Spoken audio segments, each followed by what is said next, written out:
What if I told you that one of the most powerful tools for fighting hunger, drought, and desertification isn't a billion-dollar mega project, a high-tech irrigation system, or a revolutionary new invention? What if the answer was a farming technique that is nearly 100 years old? A method so simple that it requires little more than a shovel, organic waste, and patience. Yet this forgotten technique is helping transform some of the driest landscapes on Earth into productive farmland filled with crops, trees, and life. At a time when climate change is making droughts more severe and millions of people across Africa are struggling with declining harvests, this ancient approach is delivering results that many modern agricultural systems fail to achieve. Entire communities are restoring land once considered useless.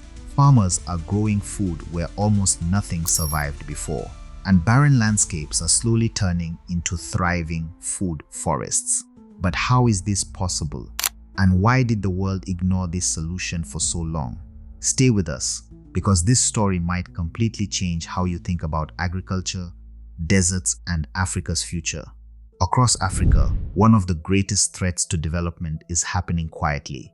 It doesn't make headlines like wars. It doesn't attract as much attention as major infrastructure projects. Yet its impact is enormous. The threat is desertification. Every year, fertile land is lost as soils become degraded, vegetation disappears, and rainfall becomes increasingly unpredictable. In the Sahel region, which stretches across Africa just south of the Sahara Desert, communities have battled advancing desert conditions for generations. Farmers often face a frustrating reality. Rain arrives for only a few weeks or months each year. When it finally falls, much of the water runs off the hardened ground before it can soak into the soil. The land dries out quickly, crops struggle, harvests shrink, families are forced to work harder for smaller returns. The consequences go far beyond agriculture. Food shortages increase, rural poverty deepens, young people migrate to cities in search of opportunities. Communities become more vulnerable to climate shocks. For decades, many experts believed that reversing this trend would require massive investments in irrigation systems, dams, and advanced technologies. But while governments and organizations search for expensive solutions, farmers in parts of Africa were quietly reviving an old technique that had nearly been forgotten. A technique capable of bringing dead land back to life. The technique at the center of this story is known as the Zai pit, and it has become one of Africa's most remarkable land restoration tools. The origins of Zai farming can be traced back decades in the dry regions of West Africa. Communities in places such as Burkina Faso faced a growing crisis. Their farmland was becoming increasingly degraded. Years of drought, soil erosion, and poor rainfall had left large areas practically unusable. The surface of the soil became hard like concrete.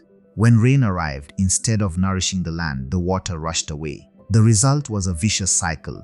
Less vegetation led to poorer soils. Poorer soils retained less water, and less water led to even less vegetation. Many farmers simply abandoned their fields, but some refused to give up. They turned to an old farming method passed down through generations. The solution was surprisingly simple. Farmers dug thousands of small pits across degraded fields. Each pit was roughly the size of a dinner plate and several inches deep.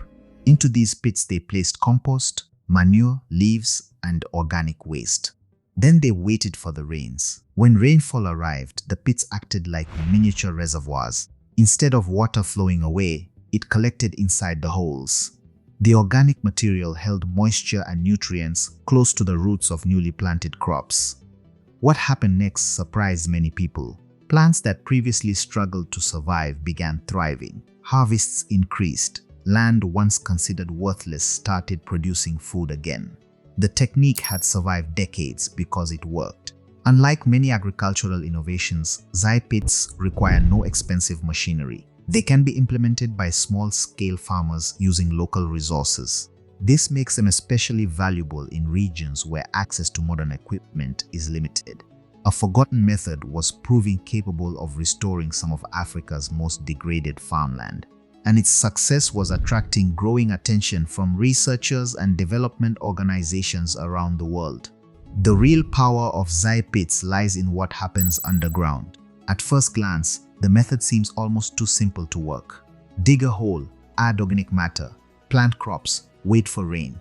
But beneath the surface, something extraordinary begins to happen.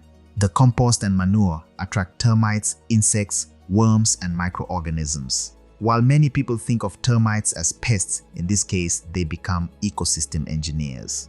As they move through the soil, they create tunnels and channels. These pathways allow water to penetrate deeper into the ground. Instead of disappearing through runoff, precious rainfall is stored underground, where plants can access it for weeks or even months.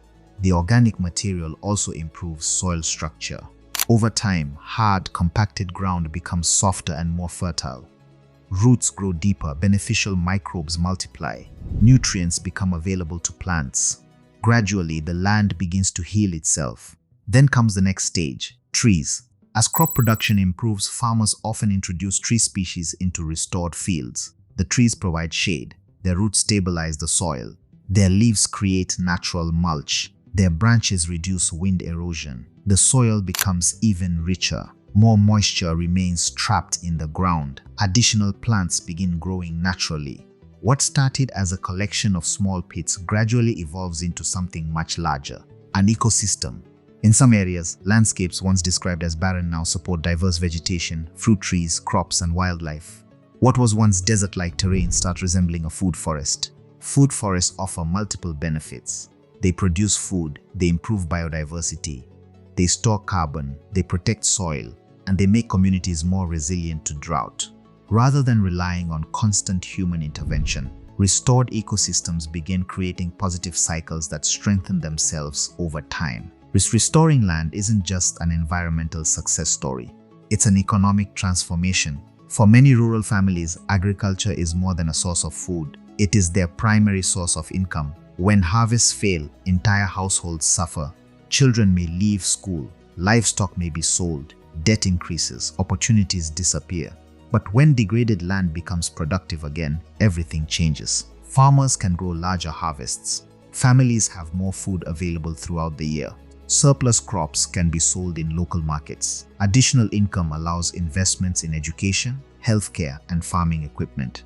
Communities begin building economic resilience. The benefits also extend beyond individual farms. More agricultural production means more activity in local markets. Transporters move goods. Traders buy and sell produce. Food processors gain access to raw materials. The entire rural economy becomes more active. Imagine a village where half the farmland has been abandoned because the soil no longer supports crops. Now imagine that same village restoring much of that land through simple, low-cost methods. The increase in productivity can transform local economic prospects. This is why land restoration is increasingly viewed as an economic development strategy, not just an environmental one. Africa's population is expected to continue growing rapidly in the coming decades. Producing more food sustainably will be essential. Restoring degraded land may be one of the fastest and most affordable ways to achieve that goal. Every restored hectare represents more food, more income, and greater economic stability for communities across the continent. Despite its success, transforming deserts into food forests is not a miracle solution. One of the biggest challenges is labor. Creating thousands of zyphids by hand requires time and effort. For small farms, this may be manageable. For larger areas, the work can be enormous. Another challenge is knowledge. Not every community is familiar with the technique. Training and education are often necessary to ensure proper implementation. Climate change also introduces uncertainty. While zyphids improve resilience, they cannot create rainfall where none exists. Extreme droughts remain a serious threat. There is also the challenge of scale. Restoring a few hectares is impressive. Restoring millions of hectares requires coordination among governments, NGOs, farmers, and investors. Long-term commitment is essential. Without continued support and community participation, restoration projects can lose momentum. Understanding the challenges helps create realistic expectations. The goal is not to present zyphids as a magic solution. The goal is to recognize them as a powerful tool within a broader strategy for land restoration. The question is no longer whether the method works. The evidence is increasingly clear. The real question is how quickly it can be expanded to benefit more communities. The revival of this century-old method may offer a glimpse into the future of African agriculture. Across the continent, countries are searching for ways to improve food security while adapting to climate change. Large-scale initiatives such as the Great Green Wall aim to restore vast stretches of degraded land across the Sahel. The vision is ambitious: millions of hectares restored, millions of jobs created, millions of lives improved. Techniques like Zypits fit perfectly within this vision because they are affordable, proven, and accessible. They empower communities to become active participants in restoration rather than passive recipients of aid. Perhaps the most fascinating aspect of this story is that it challenges our assumptions about innovation.